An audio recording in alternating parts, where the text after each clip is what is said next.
bienvenue sur Lilo Lecture. J'espère que vous passez un bon dimanche parce que quand vous regarderez cette vidéo, il sera dimanche. Moi, c'est un beau mercredi ensoleillé et j'en profite de cette belle luminosité pour filmer. Voilà, cette vidéo, ça va être un peu selon le concept d'un post de 1001 pages. Et une idée que j'avais eue aussi en regardant plusieurs vidéos sur des chaînes Booktube qui se faisaient il y a quelques années. Donc c'est plutôt un livre, une émotion. Et on va tout de suite commencer avec l'émotion de la joie. Et donc, ah oui, je vais essayer de prendre des livres pas forcément récents parce que forcément ce qui me vient en tête, ça va être les lectures que j'ai lues qui sont les plus proches. Donc j'ai essayé de réfléchir quand même un peu en amont à celle que j'allais vous choisir parce que je pense que sur toute une vie de lectrice, il y a des lectures quand même qui ressortent malgré le fait qu'on n'y pense pas tout de suite.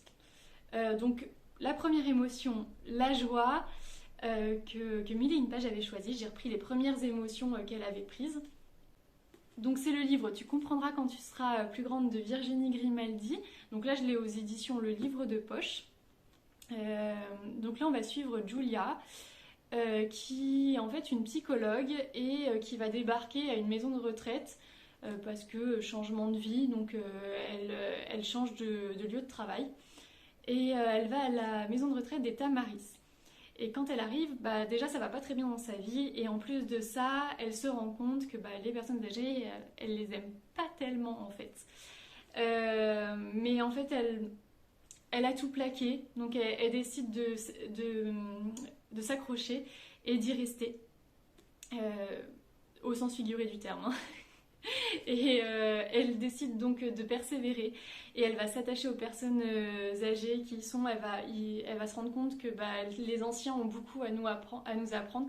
Le lecteur, vous voyez je dis nous, apprend aussi à travers son expérience.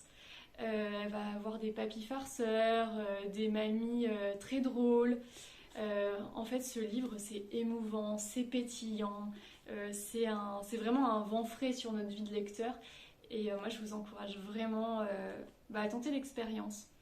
C'est vrai que beaucoup de personnes le lisent. Moi, je sais pas si vous êtes comme moi, des fois, ça me rebute quand il y a beaucoup de personnes qui en parlent et du coup je laisse passer le phénomène de hype et je le lis après. Là c'est clairement ce qui vient de se passer et franchement Virginie Grimaldi, je pense que même si tout le monde en dit du bien, justement si tout le monde en dit du bien, c'est justifié et faut pas trop attendre parce que vous passerez forcément un bon moment. Ensuite, la tristesse.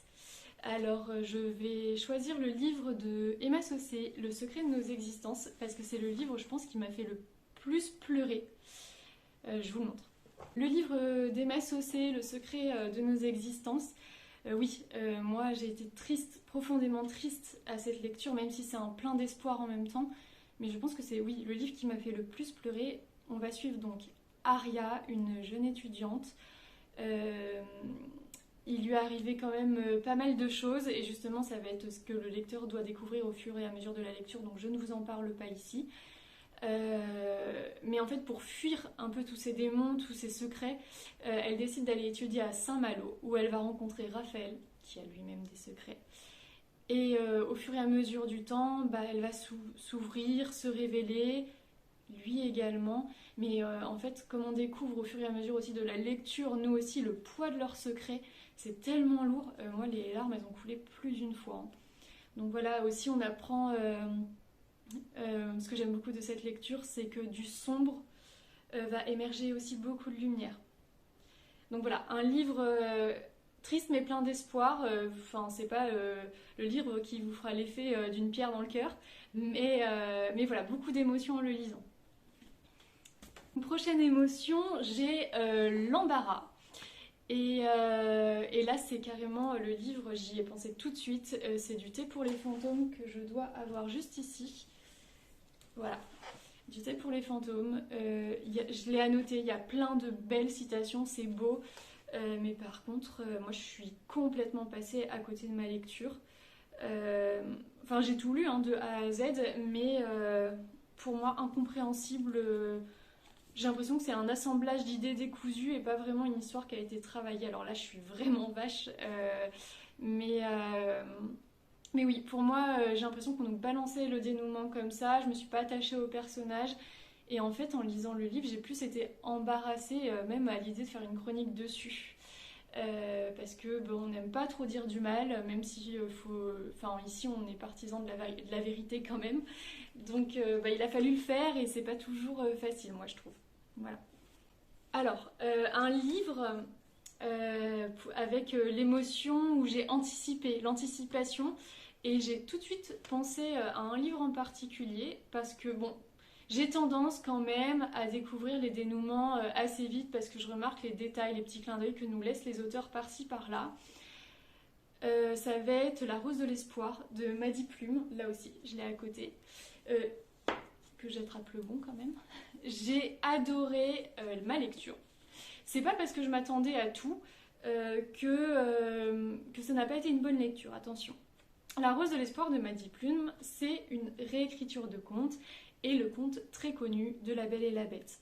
En ça, j'ai pas été surprise parce qu'en fait, réécriture, on le connaît le conte et pour moi qui suis une fan de l'univers Disney, parce que moi je l'ai connu par là, je sais que c'est une autre histoire, un conte qui a été tiré d'ailleurs, mais c'est comme ça que je l'ai connu. Et en tout cas, voilà, j'ai pas été surprise parce qu'on est sur une réécriture. Mais les personnages changent, c'est assez moderne, on est plutôt à notre époque. La Rose de l'Espoir, en fait, on va suivre Anna, là aussi étudiante. Décidément, j'en lis pas souvent, mais là on les enchaîne dans les émotions. Peut-être qu'il faudrait que je m'y penche plus souvent sur ce genre de lecture. Donc Anna est étudiante et en fait elle veut un peu tourner la page là aussi et elle débute une nouvelle existence loin de sa terre natale, comme un peu en claquant des doigts, comme par magie. Il y a quelqu'un qui lui propose du travail et un cher monsieur dont elle n'a jamais vu le visage, mais bon, elle appréhende un peu, elle ne l'a jamais vu, mais elle va quand même faire le ménage chez lui. Et de fil en aiguille, on rentre un peu avec des clins d'œil du conte donc de La Belle et la Bête. Et oui, il y a des petits clins d'œil souvent au passé, donc d'une histoire en 1800 il me semble. Donc vraiment ça c'est le petit côté que j'avais vraiment aimé, mais où je m'attendais au dénouement, donc où j'avais anticipé. La surprise, je le prends pas parce qu'il est présenté ici, mais il était une fois un cœur brisé. Mais le livre de mon année 2024 est le livre qui, je pense, j'aurais voulu écrire. Et le livre, j'ai plutôt eu l'impression, au-delà d'avoir voulu l'écrire, le livre qui a été écrit pour moi, j'ai eu l'impression. Et donc ça a été une surprise du début à la fin. On est mené par le bout du nez par l'autrice Stéphanie Garber. Donc, il était une fois un cœur brisé. C'est l'histoire d'Évangéline qui a toujours cru au grand amour jusqu'au jour où en fait elle est sur le point de recevoir une demande en mariage de l'homme de sa vie, mais qui est en fait sur le point d'épouser une autre femme. Pour contrer le destin, en fait, elle va aller au-devant des choses et demander à une sorte de divinité dans ce livre qui s'appelle Jax, le prince de cœur, qui est un peu la divinité des cœurs brisés, justement, de l'aider. Il accepte, en échange de quoi elle lui devra 3 baisers au lieu et au moment de son choix, à Jax. Elle va comprendre, en fait, en acceptant cela, au fil du temps, que c'est pas une bonne idée d'accepter un pacte avec une divinité telle que Jax, qui est aussi séduisant que diabolique. La peur. Alors, moi je l'ai pris. Je ne lis pas de livres qui font peur, je ne lis pas de thrillers, de polars. Donc j'ai rarement un frisson au cours d'une lecture. En revanche, j'ai pris le mot peur, en mode j'avais peur de perdre un personnage, vous voyez. Donc là, je pense à une de mes dernières lectures. Kéléana, le tome 7, où on sait qu'on est sur un tome final, on sait qu'il y a des personnages qui vont survivre, qui vont mourir, on est en plein cœur d'une guerre épique. J'en dis pas plus parce que c'est le tome 7, mais ouais, là j'ai eu peur de perdre certains personnages et j'étais profondément triste, mais c'est un tome pareil, encore plein de bonnes choses, plein de lumière, plein d'espoir, en même temps où on est dans un milieu très très sombre. Donc pour moi ça a été un peu le tome de la peur, lui. Le dégoût. Le dégoût, je ne l'ai pas là, parce qu'en fait c'est un livre que j'avais lu sur liseuse et que je me disais que j'achèterais si j'ai aimé. C'est un livre que j'ai lu avec Book Talk to Me, Emeline. C'est The Never King. Et là je suis désolée, c'est rare que je parle en mauvais termes, dans d'aussi mauvais termes d'une lecture plutôt. Là j'ai pas adhéré à l'univers. C'est vraiment des scènes à caractère osé, si je puis dire. Pour pas être censurée. C'est pour moi, à mon sens, des personnages qui profitent d'une personne qui est en détresse psychologique et où on ne sait pas si vraiment elle est consentante ou non. Et pour moi, c'est ça qui est problématique. Donc là, ça a été vraiment un profond dégoût pour cette lecture et sincèrement, je me demande même comment on peut écrire ça sans le dénoncer, parce qu'on peut l'écrire, mais en dénonçant la chose. Et là, ce que je reproche même à l'auteur, c'est qu'il n'a pas, dans ses propos, ou même avant le livre, où au final, dit qu'en fait, il validait pas ça, en fait. Donc là, ouais, pour moi, du dégoût profond. Je suis désolée, mais là, c'est catégorique. L'enchantement. Alors, le livre qui m'a procuré de l'enchantement, tout le long de l'année 2024, j'y ai pensé et là je viens de lire le tome 2 et ça perdure vraiment en moi. C'est un livre qui est marqué, je pense, offert au plus profond de mon cœur. C'est le tome 1 et 2 de l'encyclopédie féerique d'Emily Wilde, de Heather Fassett, et l'Atlas des autres terres d'Emily Wilde. J'attends la suite de la saga, mais si vous saviez comment, à un point.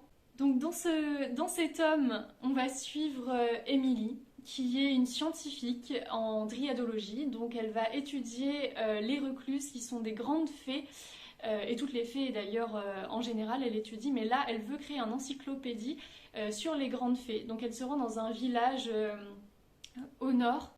Me demandez pas de prononcer le nom du village dans lequel elle se rend. Il y a 2 voyelles et que des consonnes. Donc je ne m'aventurerai pas à me ridiculiser ainsi.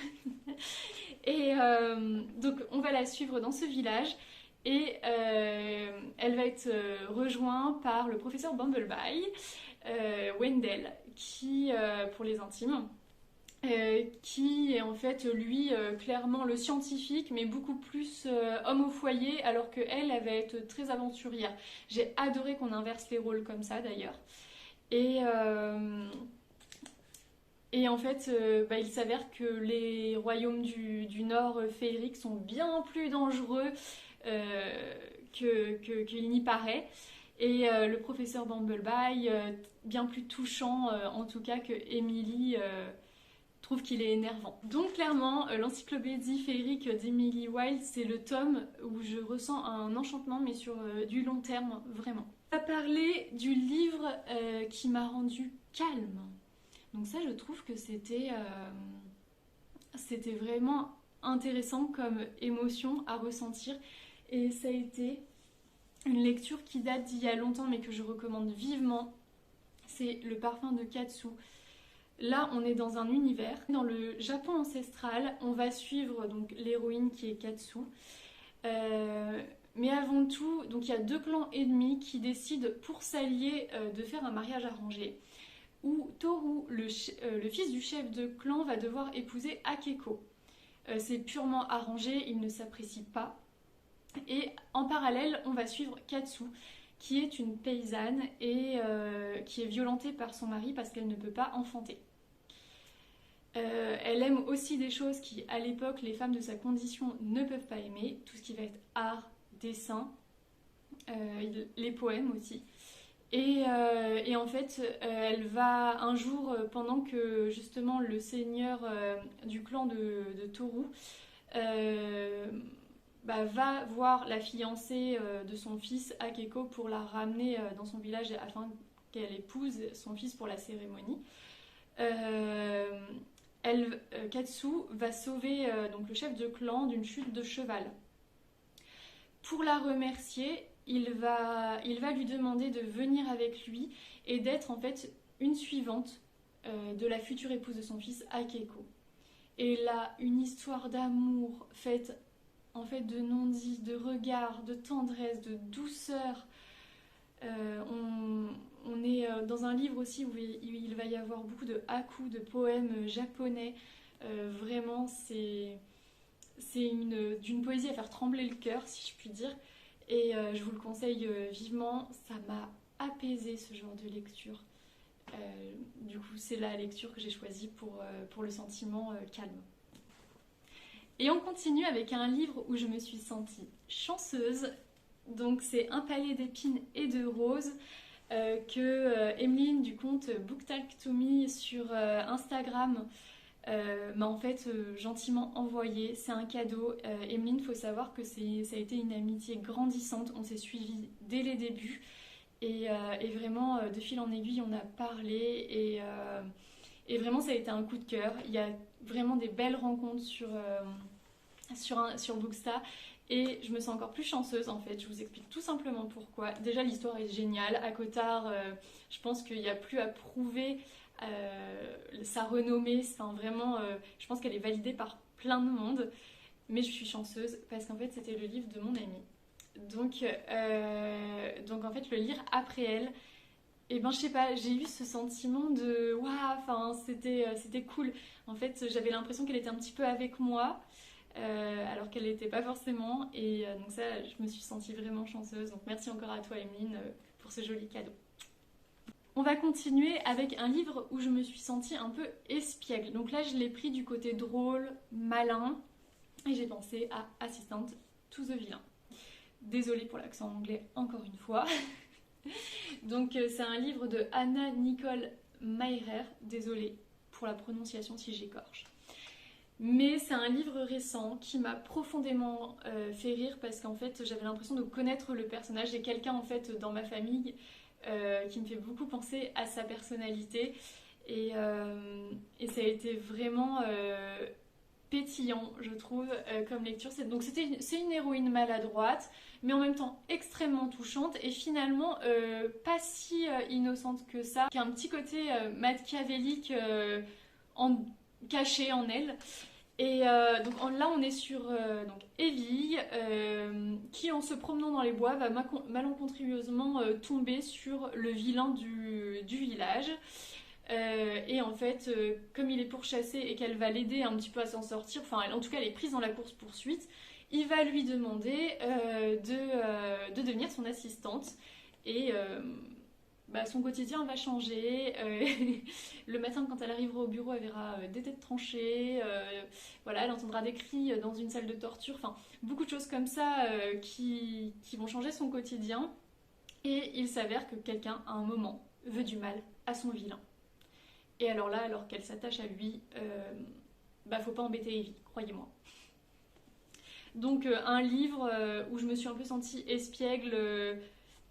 On va peut-être même mettre le mot maligne, rusée, voilà. Un livre où je me suis sentie rêveuse. Je vais continuer avec le livre qui m'a rendue rêveuse.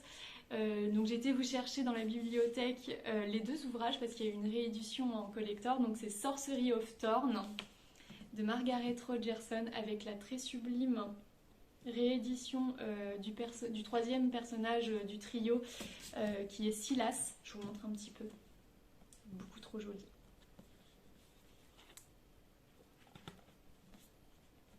Voilà, et en fait ce livre a la particularité, je vais essayer de vous trouver une page, voilà, d'être annoté à certains...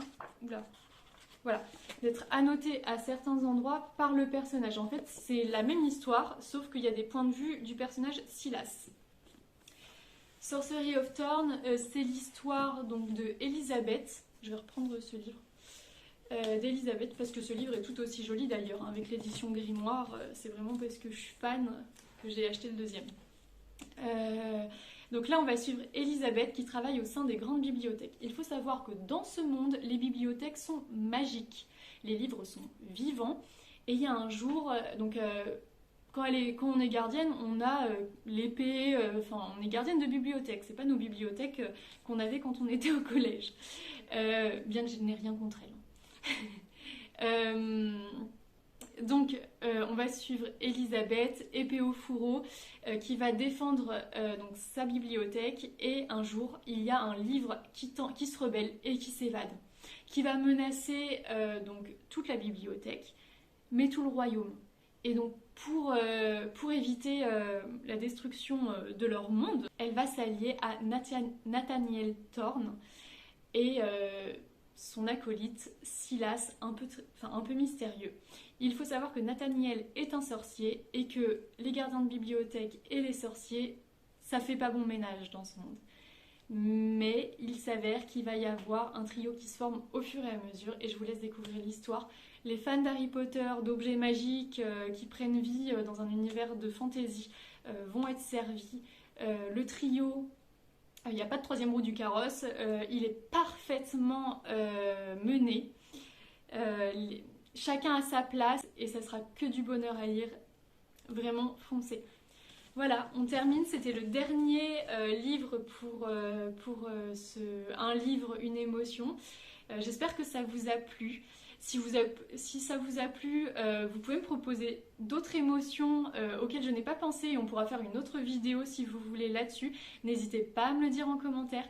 D'ailleurs, dites-moi en commentaire si vous avez aimé la vidéo, si vous êtes d'accord avec certaines émotions, si vous êtes d'accord avec moi par rapport à des émotions sur un livre que j'ai mis. Et n'hésitez pas à commenter, ça me soutient vraiment, à liker tout simplement si vous n'osez pas commenter, et à partager pour les plus téméraires d'entre vous. Voilà, je vous souhaite un bon dimanche, et moi je vous dis à très bientôt, à très vite, bye bye.